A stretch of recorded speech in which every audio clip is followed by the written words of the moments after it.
అన్నదాతే మన ఆంధ్ర రాష్ట్రానికి వెన్నుముకలా భావించి జగనన్న పాలన ఉంటే మరి ఈరోజు అదే రైతన్న వెన్నుముక విరిచేలాగా ఈ కూటమి ప్రభుత్వం పాలన ఉంది.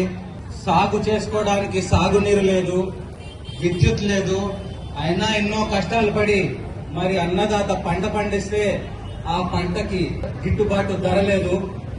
జగనన్న మరి రైతు భరోసా ఇచ్చి లేదా రైతన్నకు ఉచిత విద్యుత్ ఇచ్చి లేదా ఉచిత లోన్లు ఇచ్చి మరి ఎన్నో రకాల కార్యక్రమాలు చేసి మరి అన్నదాతను ఆదుకుంటే ఈరోజు అదే రైతన్నను మరి గిట్టుబాటు ధర లేక లేదా అప్పు తెచ్చుకున్న డబ్బు కట్టలేక మరి అప్పులో ఊబిలో విలువలాడుతున్నాడు రైతన్న.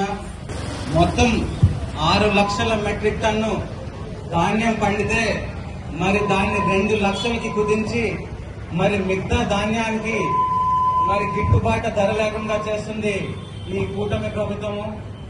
మరి అందరూ కూడా చూస్తున్నారు, గమనిస్తున్నారు. రైత పక్షపాత ఎవరున్నారు, రైతు వ్యతిరేకంగా ఎవరున్నారని అందరూ మరి చూస్తున్నారు, గమనిస్తున్నారు.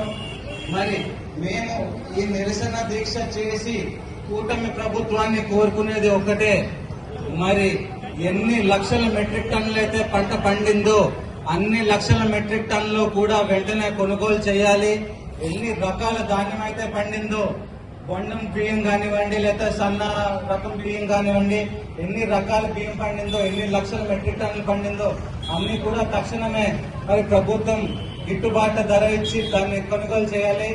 అది కొనుగోలు చేయని పక్షంలో మరిన్ని నిరసన కార్యక్రమాలు చేసి మరి ప్రభుత్వం పైన ఇంకా మేము ఒత్తిడి తెచ్చేలాగా చర్యలు తీసుకుంటామని ఈ సందర్భంగా తెలియజేసుకుంటూ